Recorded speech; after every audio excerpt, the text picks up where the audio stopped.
Hello, everyone. Welcome to a new episode of All Caps. I'm Isaac Anderson. I can't speak, and the sun's in my face. I'm the author of A Song of Bones in the Garden Maze, and I'm joined by a very special guest, Michael Vadney. Is it Vadney? Vadney. You got it right in Vadney. one, which doesn't happen. Like, people mess it up more often than I expect it to, because to me, it's very clear. There's no gotchas in there, but I've gotten some very interesting last names over the years. Well, I'm joined here by author Michael Vadney, the creator of CROWNFALL, his debut nobledark fantasy novel. Is that correct? That is correct. I am taking on the moniker of nobledark, and I hope to spread its word to the good people. Excellent. Is that a newish genre, or has that been around a while? Am I just under a rock?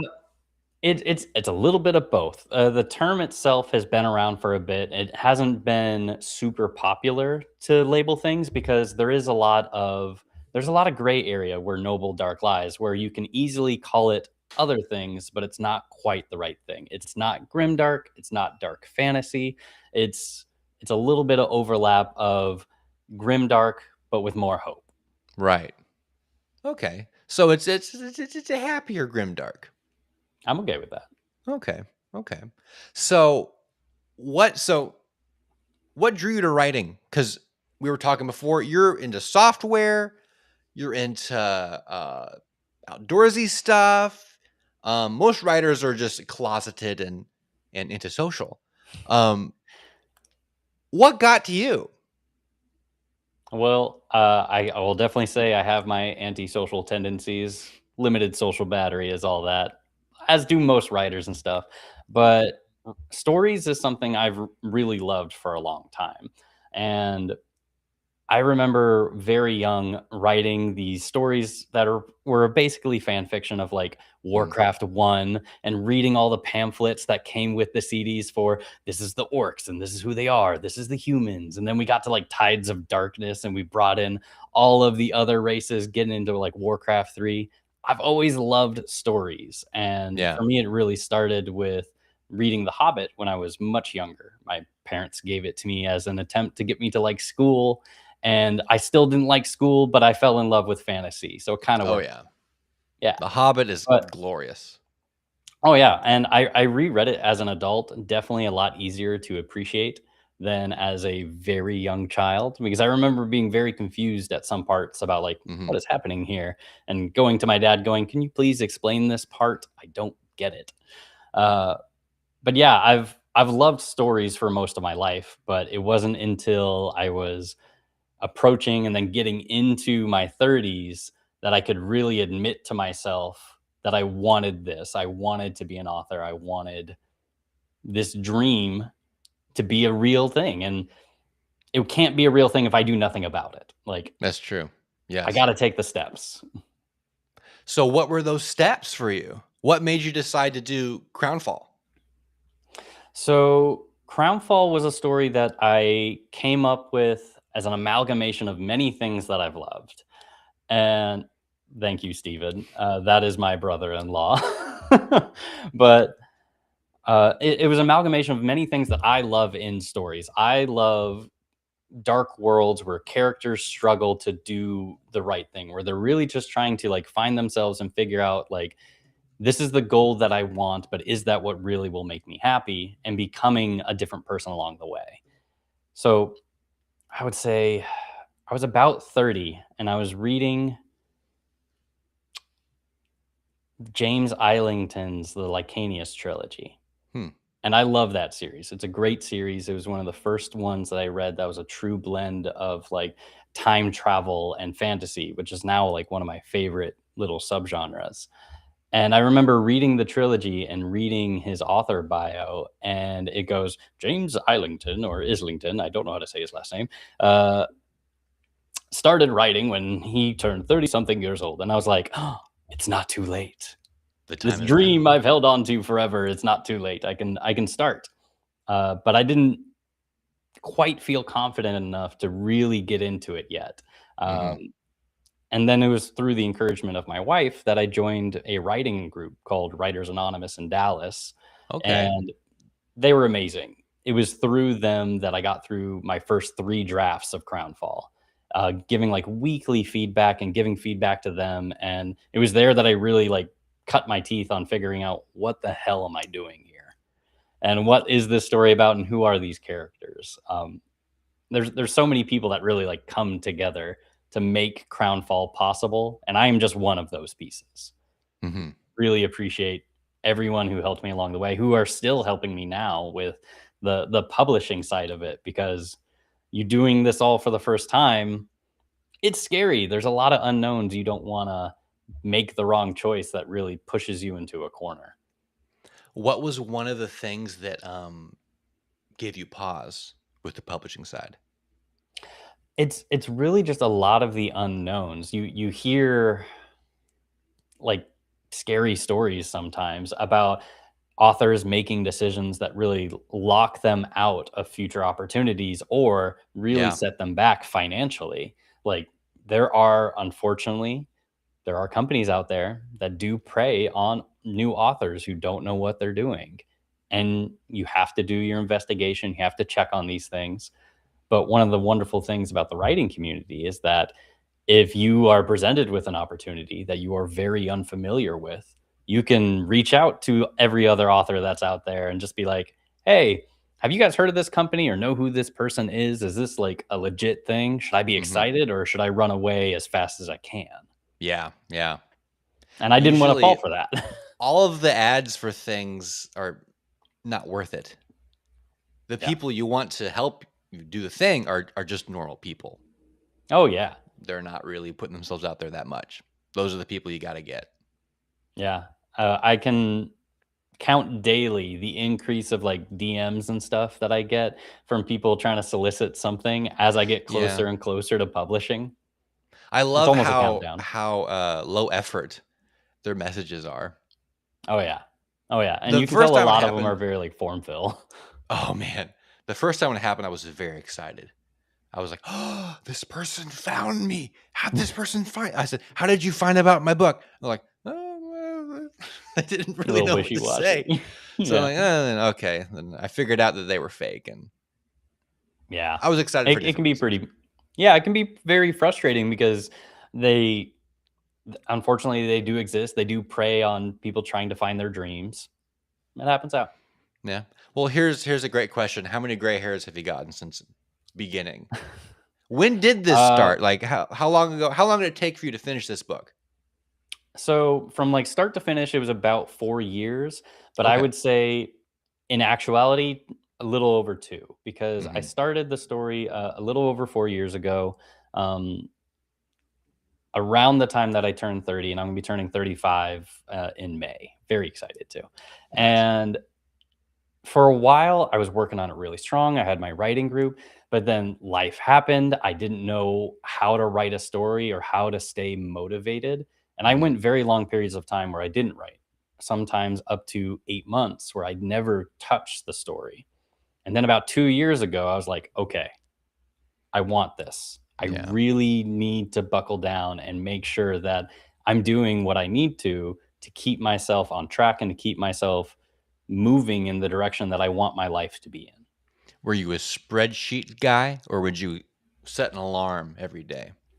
I am definitely a plotter. I like plans. I like structure. I haven't gotten to the point where I am spreadsheet outlining, but I learned about spreadsheet outlining talking a little bit with MJ Kuhn, and she is a super outliner when it comes to the spreadsheets. And I hope to someday learn her ways. Okay. Okay. I would when I was really getting into finishing Song of Bones, I got a spreadsheet that was just word counts. Tuesday I did this much. Yeah. Thursday I did this much. And once I was hitting that every single day, it made it almost gamified the habit. I Hmm. need to get into it again. I've been doing so much editing though, so it's hard to keep track of new words when you're editing. But so how would you approach outlining? You said you're a big outliner. What's your method? Yes. So my method has really evolved over time. So like Crownfall is my debut novel. Most of us go into our debut novel having no idea what the hell we're doing. and you learn a lot along the way. So like that's why I tell a lot of people, like, if you're thinking about doing it, just start. Like there's Yeah, always so much preparation that you can do, but you're not going to really know what you need or what it's like until you start doing it. it's true. And for me, it was the same way. So I started with a 3-act story structure, and I wanted to stick with that. My story Mhm. has 3 main characters. And before I get too into this, I'm going to say I do not recommend doing it this way. It Yeah, is not good. But I had 3 main characters, 3-act story structure. Great. Let's map the 3 main characters' story, each of them across the 3-act story structure 3 times. And then yeah. let's braid that together, and that will make a cohesive story, right? That will make sense. It wasn't. It'll make It something. was, yeah, it made something. It was very repetitive in the beats that we were hitting. Yeah. And so that was after probably like draft 3 or 4 that I really realized that that was happening. I was like, okay, I need to go back to the drawing board, rearrange this. Hmm. The things that happen in the story are mostly the same from the end product to there, but they're actually arranged in a pace that is enjoyable to consume and a steady rhythm of highs and lows. Yeah, yeah. I was outlining earlier. I want to make videos about writing, just Yeah. to put them out. And I was outlining, what you need to know when you first start. And one of the first things I Mhm. did was just do one character.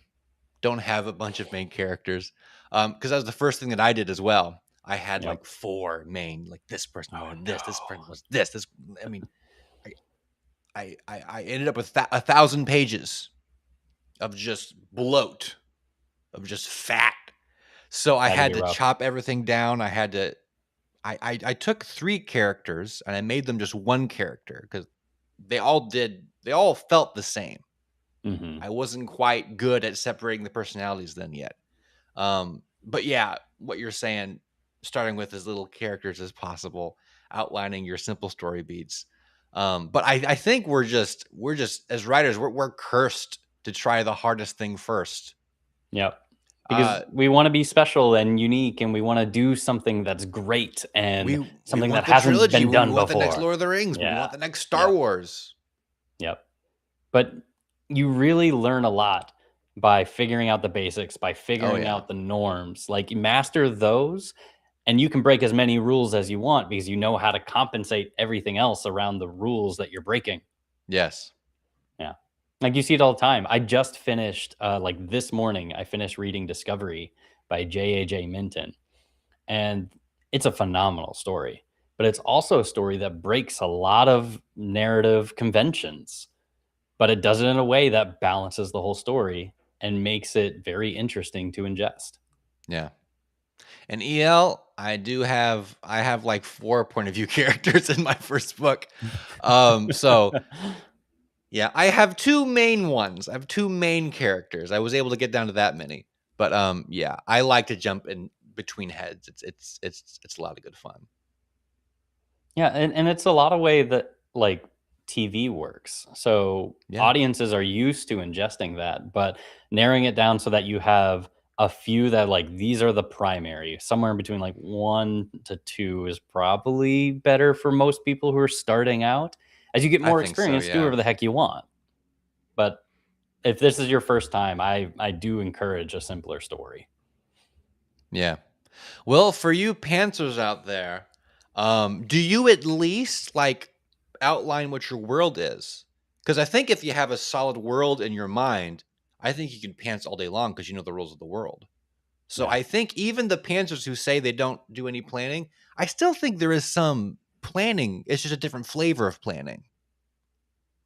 Yeah, and it's all about like the pantser versus plotter is all just where do you want to load up your work? Do you Yeah, want to load up your work in the front? Then you're probably a plotter. If you want to clean it all up at the end, you're probably a pantser. Either way, you're going to be doing a lot of work throughout the whole process. yeah. I mean, it's hard no matter how you cut it. Oh yeah, I mean, yeah. You just I got to find the have. method that works for you. Wasn't Tolkien a pantser? I believe People he say he was. was, but I argue he was not. He was Mm, surprised by Aragon showing up in Bree, And he mentioned some other things he was surprised about. But before he wrote this thing, he had all the history made, all the languages made. So that's structure. I mean, he was just exploring his world, basically. It is. And like, nobody is exclusively one or the other. Everybody's a blend, but we all tend to like focus on one side and identify as this is me. Well, it looks like EL is magical, and it looks like Rod is also magical. I believe that. Well, I am jealous of your guys' magic. I absolutely need to sit down and for just a solid week, outline what happens, the characters, the setting, the story, make sure they all play well together. Oh yeah. So when does CROWNFALL launch? CROWNFALL is released April 28th. Okay. Very excited. That's coming up soon. So we're about a month and a half away. Oh boy. So what's the last minute things you're doing right now? Is it everything's ready to go, or are you still making last minute little changes? My anxiety-filled heart wishes everything was done right now. But and I know I have plenty of time. It's just the unknown of never doing this before. But I just am uploading the files today and tomorrow to like Kindle and to Instagram and such, which for people who don't know, that's where I'm going to be having the books printed or available through like ebook through Kindle Unlimited and such. Yeah. And you have to go through this whole process of like formatting and everything. And luckily I have a lot of great people who are holding my hand through this, and I greatly appreciate it because I have no idea what I'm doing as far as like the pages have to be formatted like this, and you have to do it in this kind of file, and this is where you go to upload it, and this is what this checkbox means. And that, again, that's another one of the great things about the writing community is there is always a helping hand available if you are willing to contribute to the community. So like what you're doing right here with the podcast. Yeah. People love this. Writers love this. It's something where you can just, you're giving them a platform where they can talk about their stories. And that's what writers love to do, is talk about stories. And because of that, people are just more willing to like reach out and be like, hey, I have no idea what I'm doing here. Can someone answer this question? Yeah, I went through that. This is exactly what I did, and it fixed it in 10 problems. Great. Excellent. When I was formatting my book for launch, I use Atticus to do it. I've heard of Atticus. I love Atticus. People get confused because they think you write in Atticus. You can if you're a psychopath. You write somewhere else and copy into Atticus and do all your formatting. And then once I had everything in Atticus, I went over, I found a book I liked. So, okay, I need to make sure it looks as close to this as possible. And I would just copy over, as much as I could what this book looked like into my book.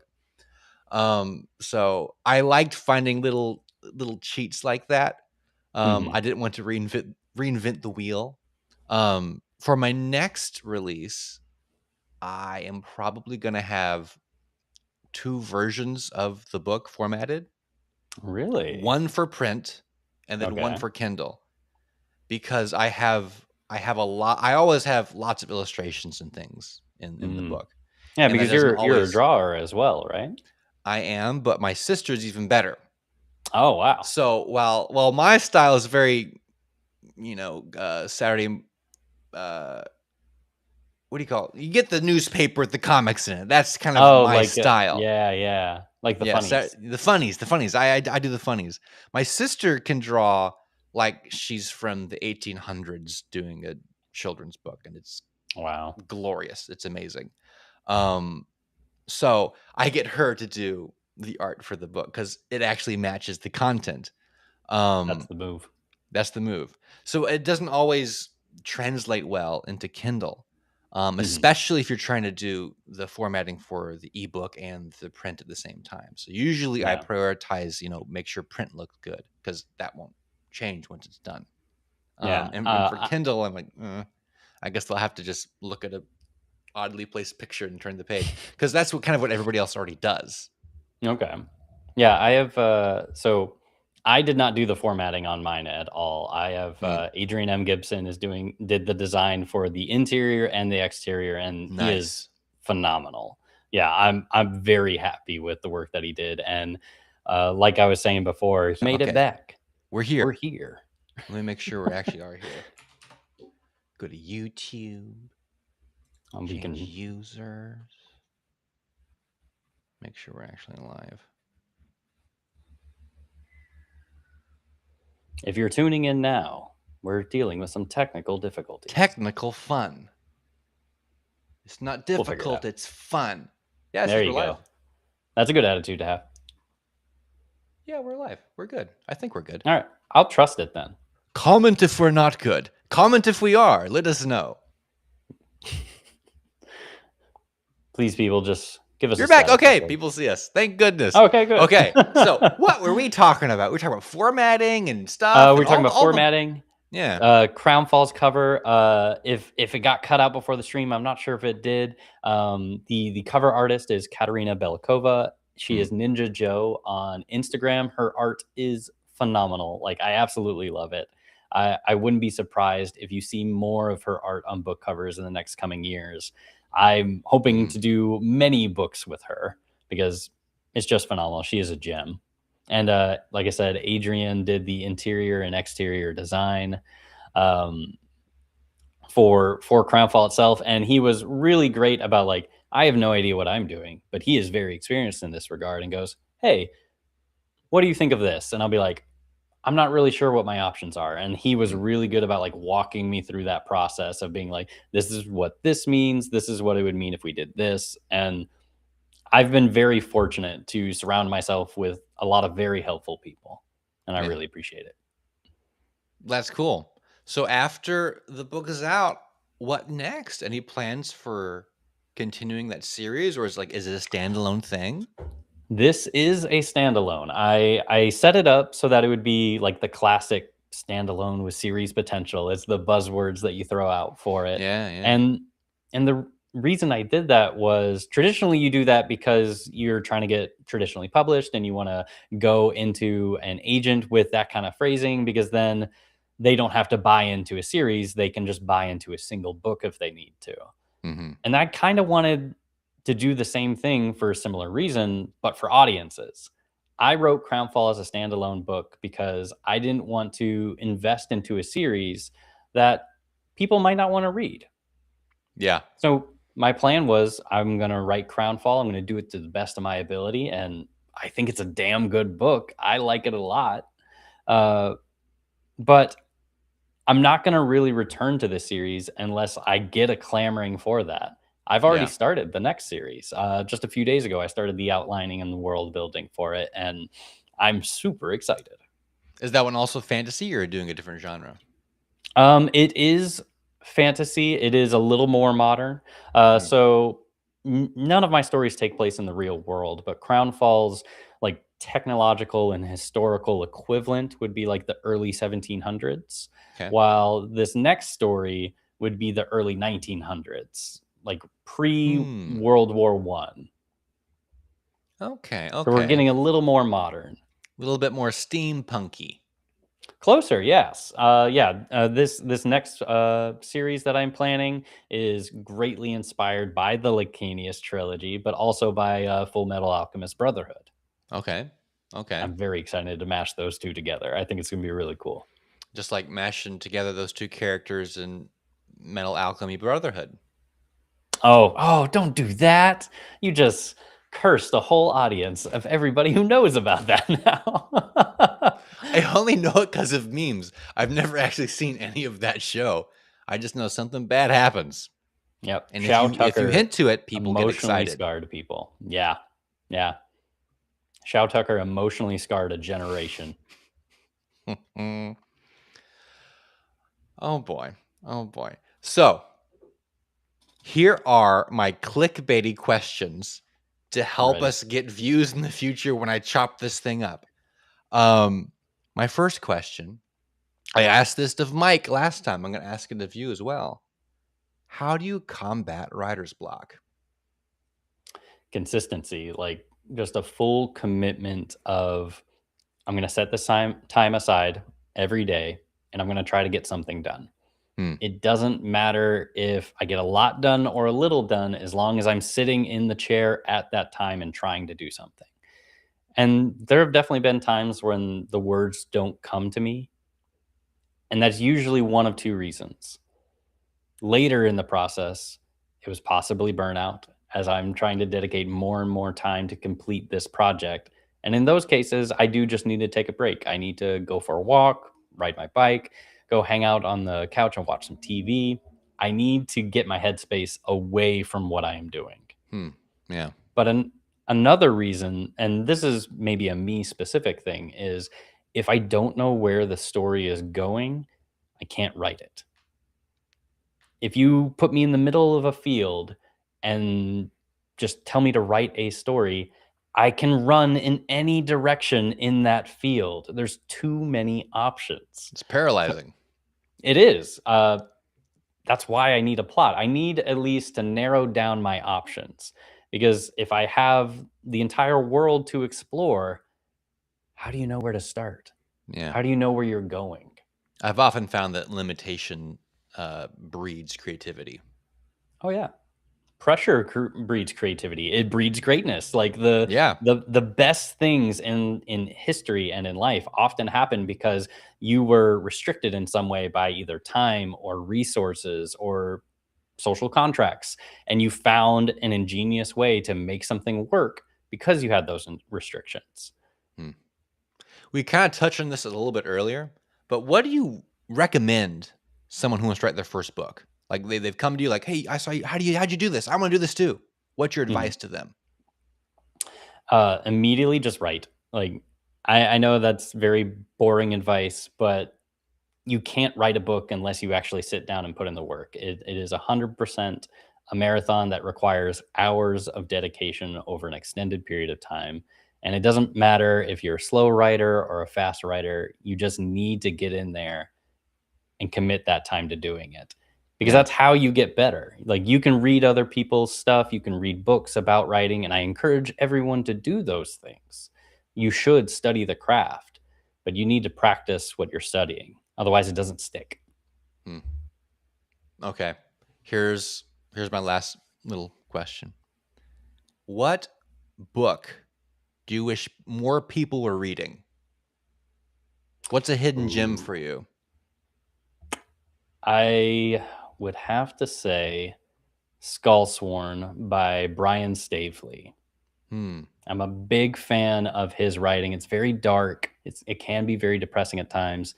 He has a trilogy called The Unhewn Throne, which is really good. And the second book in that series, The Last Mortal Bonds, is my favorite book cover of all time. Now, number 2, because mine is better. Let's be frank.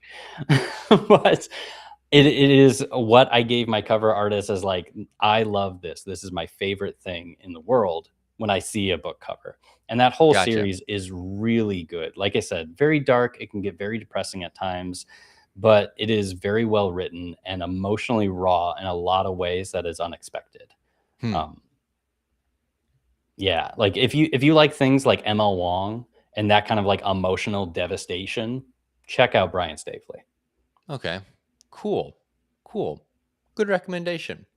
Thank you. Are you ready to play something of a game here? I feel like Jigsaw just propositioned me. Let's do it. You want to play a game? I don't remember what his voice is like. He's kind of inside of you is a key. You gotta vomit the key. I hope I don't. I don't like to vomit. Okay, so before you are 2 doors, we're gonna play Who's Behind the Door. Okay. So you're gonna be presented with 2 options with limited information. You have to pick the door you'd like to open, and then deal with what you find in there. So may your wits and creativity see you through the day. Oh my God. So I'm the a little first apprehensive. Let's do this. Okay, so here's your first group of doors.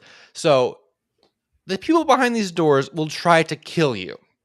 So would you like to choose service with a smile or just normal service? Oh God. Okay, so if the service is killing me, I would definitely choose just normal service because that kind of service with a smile will definitely unnerve me and jack up my emotional response so much more if you're coming at me with this big old grin of, this is really fun. No, it's not. Okay, so you've chosen just normal service. So Yes, you go please. to the door, you open it up, and standing behind the door, it's Hank Hill. He says, I got this paper here that says I got to kick your ass or they're going to kill my loved one. So here I am. Good to know. He is a family man. He will do anything he can to make sure that Bobby gets home safe. Bobby.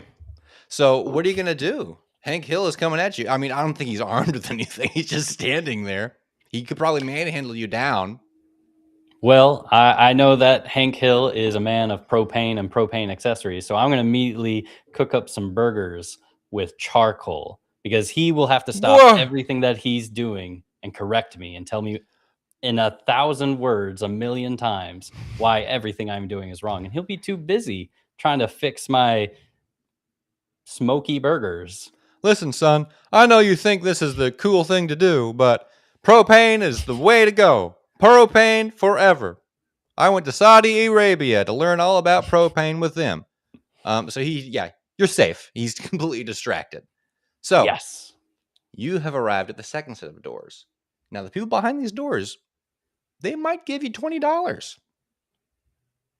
Would you rather go through the shh door or the door?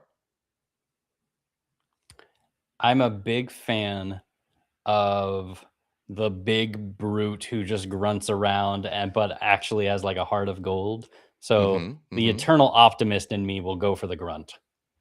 Okay, you open up the grunt door and oh my goodness, it is Sylvester. Now, through technology, you can actually ask Sylvester questions and he will answer. Oh my God. I would ask him, what was your favorite movie you ever did and why is it Demolition Man? Okay, so let's see what the computer does.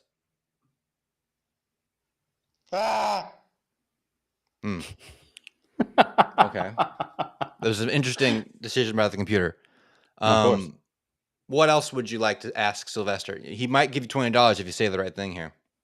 Oh, okay.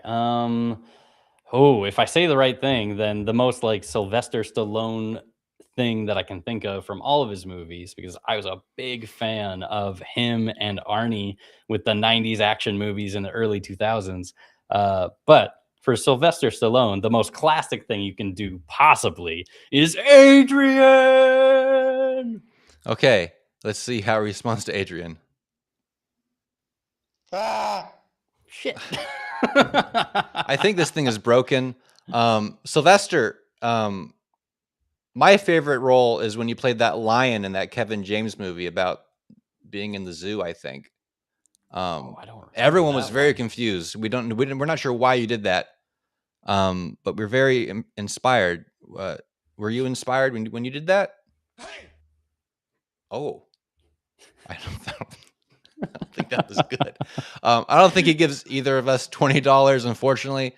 I think maybe Sly does. He slips one to you. He doesn't slip one to me, though. I'll take it. You got $20 from Sly. Okay. Thanks, buddy. He can spare it. The final door approaches. Likes the dogs, people likes behind cats. this door will not take no for an answer. Dogs or cats. I have 2 dogs and 1 cat. And I am the regular feeder of these animals, so they always bother me. And I can't say no to any of them. I can't say no to the dogs because they're just so cute and adorable. And I can't say no to the cat because he will literally not stop yelling at me until I feed him. So I'm going to choose the dogs. Okay. Open the door to dogs. And behind the door to the dogs, Grandma Pat. Grandma Pat, she looks at you with eyes full of love. And she's like, oh, will you come to my dear dog's birthday party? She's turning 17 years old. I don't know how old that is in dog years, but she needs daily oiling to get up and about. Could you drive us there? My license was revoked in September, and I can't drive no more. But so if we get stuck in the Fort Worth traffic, we can just roll down the windows and make friends with the other drivers. would you drive us to the dog party? It might just be you and me, honestly. No one else likes the dog. That she bit too many people when she was younger. Of course, I will drive Grandma Pat anywhere she needs to Oh, go with her old dog. thank you. We have to put down a special towel when the dog gets in your car, but we'll make sure I'll clean up anything that happens. No worries. You survived. You got $20 from Sly, and you drove Grandma Pat to her dog's birthday. Congratulations. You conquered everything that was behind the door. Thank you for playing. That I am turned victorious. out. I'm happy that turned out good. I spent way too long putting that together. So That is very fun. It was very reminiscent of like my weekly D&D game, so I appreciate it. you mentioned earlier that you did D&D. Does that bleed into your writing at all? Like, do you take anything from the D&D stuff, or like do you use that as like a training ground for ideas, or what do you typically do? I haven't directly taken anything from D&D into my stories, but what the nice thing about playing D&D is it is a creative exercise that is not writing. And I think that's something that people don't really think about is when you dedicate yourself 100% to one creative form, it can be very frustrating when you get stuck into a corner and you're just not really sure what to do or move forward, or you get very frustrated or burnt out. And great way to recharge is to have some other creative outlet, whether that Mhm. is painting, drawing, singing, or in my case, playing D&D with my friends, where we create a story together, where we do all this ad-libbing and improvisation with our characters and the DM. And it is very revitalizing. How long have you been doing that? Are you one of the groups that have like a game that's been going on for years, or what do you guys typically do? Yes. So I met my group about in my mid 20s. I decided I wanted to start playing D&D for the first time, and my wife had played when she was younger, and she Mm. was like, "Yeah, I'm in. Let's do this." So we found our group and started playing with them, and we've been playing with them. Oh my God, it's nearing 10 years, Wow. and some people have left and some people have joined in that time, but it's mostly the same core group. The longest game that we've played together was a game that I was running from levels 1 to 20. It took about 3.5 years to do the whole story, and it was super fun. Wow. How long did you say it was? I was reading this Three and a comment. I half did years. 3.5 Oh, years running it. yes. How did you do that? Like, are you going through a book? Are you like making it up yourself? Like, what do you? A little bit of both. So when Okay, play as the DM and I'm running the game for people who don't know what Dungeons and Dragons are, I'm the person who tells the players how the world reacts to what they're doing. I set up the adventure and the players go through it. And gotcha. I like to take modules that I really like and I think are interesting, and then I'll change all the rules. I'll change how the story fits together so that I can take a little bit from this story, take a little bit from that story, and weave them together. We did a carnival through Witchlight. We did I think it was called something about the red hand was what the Mm, original adventure module was called, and I changed it to be the red claw.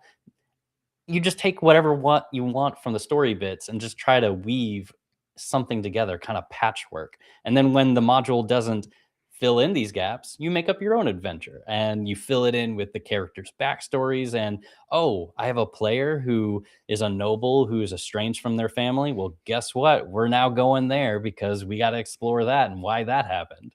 It's super fun. okay. I did. I would run little games on my previous podcast with my brothers. Nice. They played movers, and they would have a different weird customer, different weird things to move every time we played. Okay. That was always really fun to do. I've had an idea for a D&D type of thing that I'd like to do. I'd like to put all of the players and have them wake up after a drunken stupor, and they're not sure what happened. And every once in a while, I'll give them opportunities to remember something, and they Hmm. remember what it is. So I don't tell them what they did. They remember like a little thing, like you remember a flash Oh, of color. that's What was it? fun. And they have to think about what they saw. Like you remember the most horrifying thing your character could have possibly seen. What is it? So Oh, I they like that a they lot they because they kind of they build it as fill we in play. the story. Yeah. Yeah. Yeah, there's a little bit of that in like all D&D that you play, but I think really good DMs, really good people who run the game give the characters that opportunity to build and create pieces of the world and the story themselves. Yeah. Yeah. That's a Also, good idea. I like that. it makes your job a little bit easier as well because you don't have to Yeah. do it. Yeah. It all depends. Like, so plotting versus pantsing again. There's Yeah. DM styles that do a little bit of both. There are some DMs that will just show up with a piece of paper that says Goblin Party. All right, let's do this. And there are some people that need to know everything that happens in the adventure. And that kind of Yeah. play style is great for Goblin Party. When I was doing it for my brothers, I would have a little bullet list of this character is here and wants this. Hmm. This character's here and wants this. This door is locked. You need this. It's over here. That Yep. was all. That was all I had. And they like to run around and just make stupid decisions. So we just watched things burn down as we played the game. Very Yes, but typical of a D&D party. it is very different from how I write, though. How I write is much more. But of course, my characters aren't, my brothers. In my book, Hmm. my characters, I have full control over them. But Yeah. the characters in D&D, I have almost no control over them. So they're going to do whatever they want. So yeah, that's interesting. Yeah. That's the big difference between D&D, which is a group storytelling exercise, and writing a book, which is mostly solitary. Like, Yeah. yes, I talked earlier about there are so many people that came together to make CROWNFALL possible through writing group and beta readers and just people just talking to me about ideas. Hmm. But for the most part, it's you. No one's going to make it happen unless you want to make it happen and you are going to write it down. Yeah, that's true. Dang. What a nice bow. I'm trying. That's good. I can tell you do this. You must have a podcast. What's your podcast called for all of our Well, it's listeners funny and that you watchers? mentioned that. I do have a podcast. It is called AuthorAdjacent. It is about the journey from hobbyist writer to professional author and kind of Awesome. just documenting, one, my own journey, and two, just talking with authors about like, hey, how did you get from here to there? Like one of my favorite questions to ask, and I'll flip the switch right here. I'll ask you this question. Oh, That's right. I'm taking over.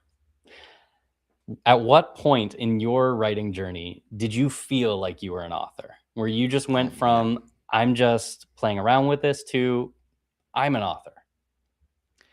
It was when so I've written 2 books. Hmm. The first one I started was Song of Bones, but this one got to 1,000 pages and got insane. So I gave up and I wrote something smaller called The Garden Maze. There you go. And what made me feel like an author, I gave The Garden Maze to my brother-in-law because he's really good at spotting mistakes. So I gave it to him to read, and this is like the 3rd time he's read it. Mhm. And he came to me afterward. He said, I've read this a couple of times. Every time I read it, I'm immediately sucked in. He's like, you're very good at doing that. That made me go, okay. That made me feel happy. That made me I feel love I'm that. doing something right. That's why I like asking that question, is because like everybody's story is very different between what is that moment that makes them feel like an author. Yes. And then also when my brother made my cover, that was also a pretty Nice. cool moment. My brother is like, he's an amazing artist. When he did this for me, it's glorious. I love it so Oh, much. nice. Is Oh, everyone in your family an artist? they are. I'm the oldest of 9. There's quite a few Oh, of us. wow. Okay, I Yeah. wasn't ready for that. So Overreacted on my part, but goddamn. when we were in South Carolina and things were kind of going bad and we didn't have a Yeah. lot of money for anything, my mom would sit us around the table and say, okay, let's play a game. Let's play the drawing game. And so we Mhm. would take a piece of paper, we'd fold it into 4 little things. So we'd have, opposite sides and open it. We have 8 pictures we could draw on this paper. Yeah. And then one person would be the judge. And they would say, I want you to draw someone being surprised. and we would all try to draw the most funny version of that idea, and whoever won would get a star on the picture and would be the next judge. And so we Nice. played that to death over and That over and is over again. awesome. That's like 15 years ago. So since then, we just caught the bug. We were just always drawing stuff. I was trying to do little comics. My brother Josh actually did comics. Nice. It was like it exploded. And so I've always wanted to be an animator. That's what I studied for. That's what all my training has been in. It's been video editing and animation. And I was trying to also write, and I was trying also to draw, and all these things were, fighting for attention, and I wasn't getting very far in any of them. So I said, you know what? I got to pick just one thing to do.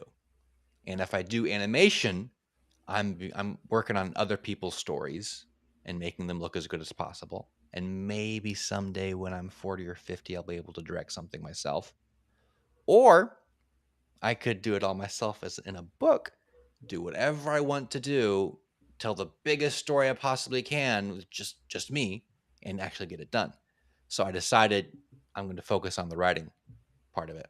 So maybe someday I'll be able to be a part of some animation project that involves one of my stories.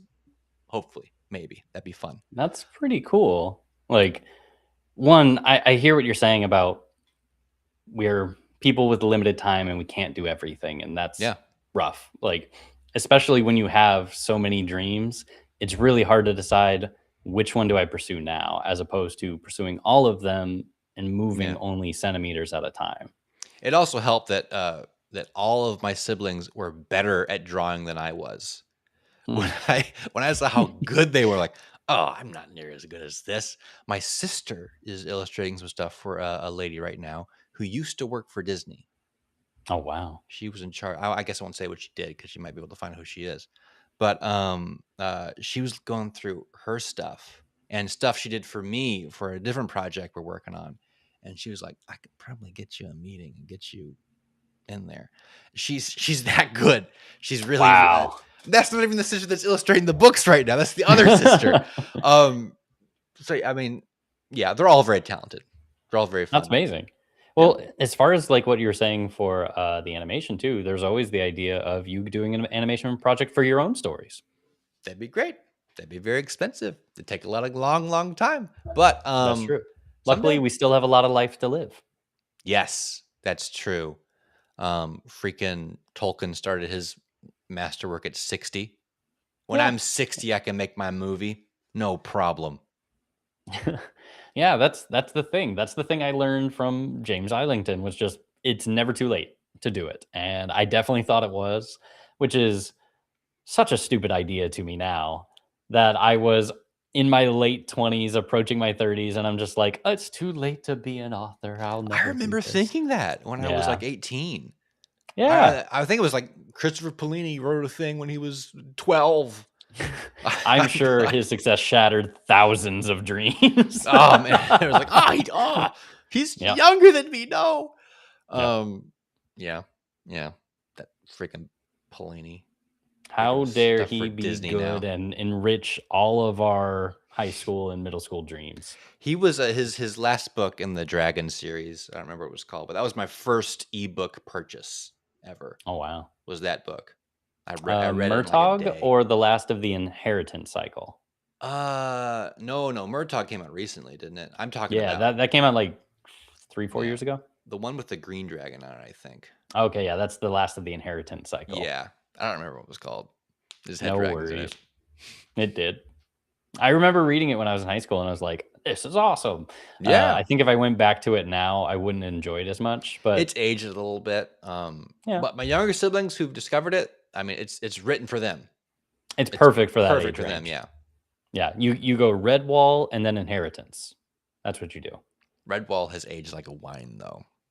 Oh, really? Mm-hmm. I haven't gone back to it as an adult. I loved it. Redwall's so good. It's so good. The other, my favorite book ever. I read it like this year. is The Last Unicorn by Peter S. Beagle. I've heard of it. Have not read it. It is the final say in fairy stories, like full stop. It will never be done better. It's perfect in every possible way. So I'm glad I did not read that before I started working on my stuff, because I would have tried to be that good. I'll be that good when I'm 60 or 70, maybe. Yeah. But it's freaking great. It's amazing. Yeah, there's a lot of authors out there where I read their stuff and I'm just like, it's not just prose, it's not just plot, it's not just the characters. Like, I am reading poetry, and this is Beagle amazing. Writes sentences I've never read before. Yeah, I'll read books and like, I've read that sentence before, but it's a good sentence. Beagle, he finds new ways to say things I've never seen or heard of, and it's always clear. It's like not, too hard to understand or too poetic. It's glorious. I can't use any. Yeah, that's how I feel about M.L. Wong's writing, especially Blood Over Brighthaven. There's this part very early in the story where she describes the sound of someone's voice being the serrated edge of a leaf. And in the moment, like, I get what she's talking about. There's no confusion there. And it's just this unique way of thinking about words and voice that I'd never encountered. And that's what a truly good writer can do. Someone who really understands language. Yeah. And to me, like, that's the peak. That's where I want to be. Beagle ended one of his chapters describing the sound of a spider weeping on her web. And it was I had to stop. I stopped reading the book. Like, I had to sit down for a minute and just think about how he did that. I wish I could quote it. I'm not good. My memory is not good enough to quote it, but it's so good to see a master at their craft. Oh, it's a masterpiece. Well, speaking of masterpieces, you've been a masterpiece. You've been an excellent guest. Thank you so much for coming on to All Caps. Tell the people where to find you, where to find your book, and when it's coming out, and what it's called. It is called CROWNFALL. It's coming out April 28th. You can find physical copies, hardback and paperback, pre-ordered right now at michaelvadney.com/store. It is also available for pre-order on Amazon via Kindle. I have paperbacks coming there soon. I got to upload them today, so keep an eye out if you're looking for there. Excellent. Thank you for coming on the show. You've been great. Now we wave